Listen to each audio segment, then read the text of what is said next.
Hey friend, welcome back to Heavy and Light, the podcast where we talk about being human, the messy parts, the gentle ones, and all those weird in-between moments no Instagram inspo quote can capture. I'm Natalie, Cuban-American psychology student, millennial, someone who struggles and heals and backslides and tries again like every day. Today I want to talk about something so basic but so big, doing the things. You know, all those tasks and tiny obligations, laundry, emails, assignments, cleaning, making dinner, calling someone back, that pile up until they feel like a weighted blanket you never asked for. We all want to make progress, stay productive, keep things tidy, and show up for ourselves and others. But sometimes momentum is just missing. Maybe you had it for a while, then lost it, or maybe you've never really known what true momentum even feels like. And honestly, that's okay. If your brain resists routines, if your energy fluctuates wildly, you are so not alone. Some days, just starting something that feels mundane, a task you associate with wasting precious time or stealing rest, or distracting you from something better, can trigger a whole spiral of resistance. If you've ever put off doing a small thing until it grows into a mountain, or if you've felt so overwhelmed you just shut down, trust me, I get it. And if you're one of the folks whose brain throws extra curveballs, for example, if you live with ADHD, autism, anxiety, depression, trauma histories, or all of the above, sometimes doing the basics can feel almost impossible.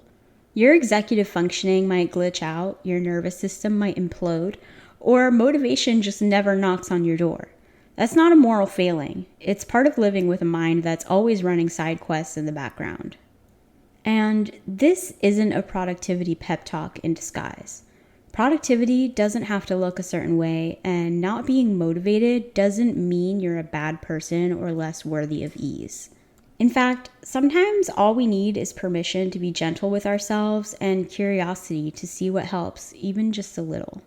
So here are 5 practical ways to make doing the things easier and more fulfilling, sprinkled with stories from my chaotic, healing, very human life, a little science, and reminders that your mess is not an emergency.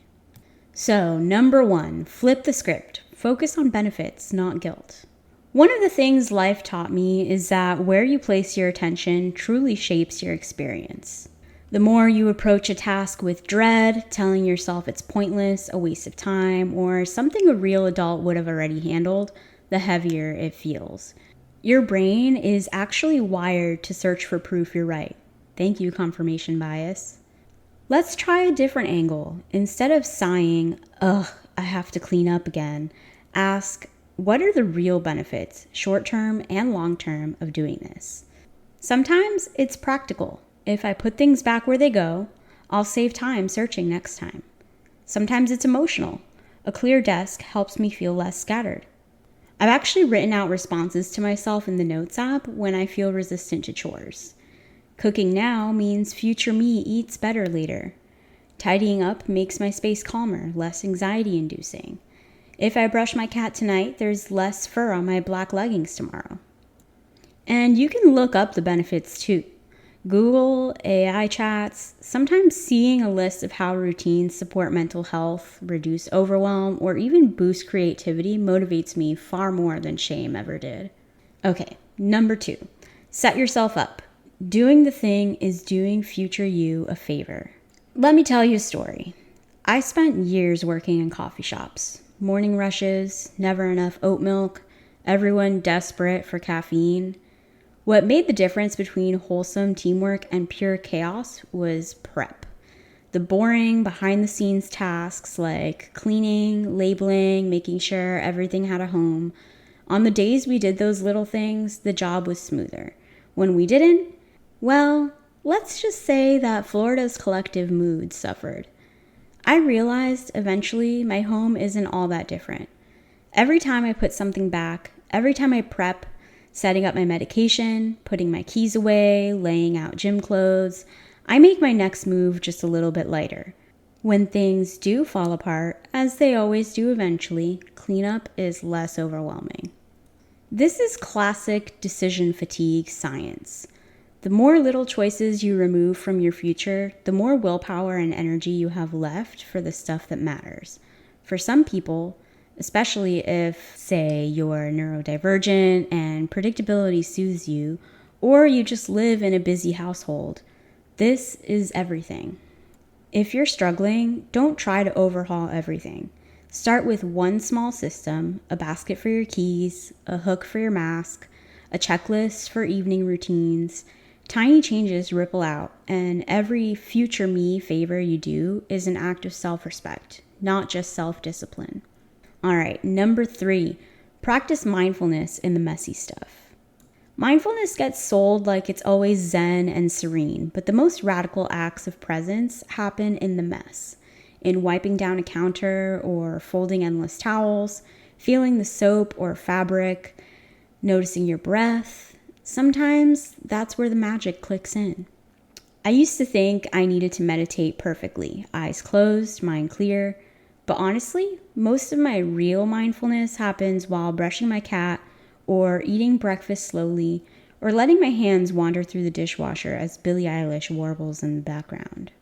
Science agrees. Even simple, grounded routines teach your brain resilience, stress tolerance, and focus. Literally, new connections, neuroplasticity, are formed, not just by big heroic actions, but by tiny moments of paying attention. Try this. When you do something mundane, a chore, an errand, a shower, start by setting an intention. This is for nourishment. This is for reset. You can let your mind wander, come back to the moment, and wander again. It's the coming back that matters. Number 4. Treat life like a video game. Yes, really. Hear me out. Life is much more like a video game than school ever acknowledged. We have main quests, side quests, mini games, and random power-ups. When motivation is elusive, gamifying even the dullest tasks is a way to keep things interesting. Here's how I do it. Doing laundry equals +8 sanity XP. Sending emails equals +10 courage XP. Clearing out browser tabs, rare focus potion unlocked. Gamification works, especially, but not only, if you crave novelty, quick wins, or concrete feedback for your effort. There's actually psychology here. Reward, novelty, and measurable progress ignite those little dopamine fires in your brain. If you love checklists or sticker charts or celebrating micro accomplishments, this approach honors that.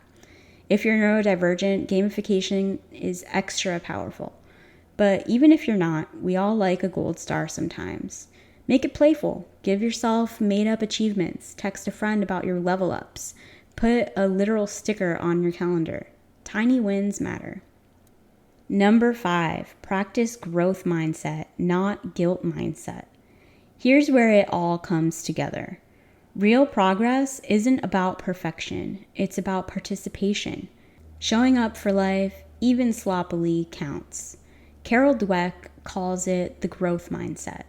It's the belief you can learn, adapt, and fumble without losing value. Not every day is productive. Not every routine sticks. Not every meal is healthy or house clean or email answered.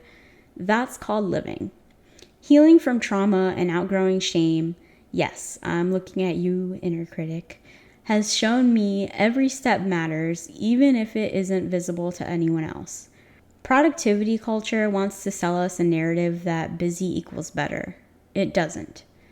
Take today. If all you do is move one sock off the floor or send one text or pause and breathe for half a minute, that's worth celebrating. You're not failing at life, you're honoring wherever you are today. All right, here's a bonus one. When all else fails, find a buddy, ask for help. Sometimes solo effort just isn't enough. That's not weakness, it's biology. Having someone else present, physically or virtually, can transform I can't into let's just try. For instance, if you're neurodivergent, body doubling has legit science behind it for overcoming inertia and overwhelm. But honestly, everyone deserves tangible support. Not after burning out, but exactly when the little things get hard. Send a text, join a study group, Zoom a friend and silently do dishes together. Let yourself lean a little. That's community, not codependence. So wherever you are right now, in a tidy space, a room mid-chaos, on campus, or hiding in your car, remember, getting things done is always messier and more complicated for some brains and bodies than others. That's part of the beautiful, brutal, ordinary fact of being human, not a deficiency. Start with one thing. Celebrate yourself shamelessly. Let the rest be okay. I want to thank you for spending time with me today on Heavy and Light. If you found any spark in this episode, share it, subscribe, or honestly, just let someone else know they're not alone in the mess. We're all navigating the whiplash of life together, learning as we go, forgiving ourselves in the process. Until next time, be kind to yourself, honor your needs, and know this. There's wisdom in your mess, and every tiny thing you do or don't do today is enough.